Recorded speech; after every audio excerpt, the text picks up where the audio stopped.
এখন এই জ্বালা যন্ত্রণায় বিজেপি ঢুকেছে।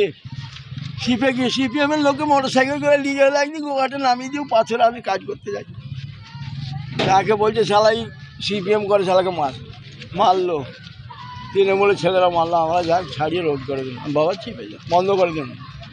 আমাকে উপরওয়ালা অনেক ধৈর্য দিয়েছে।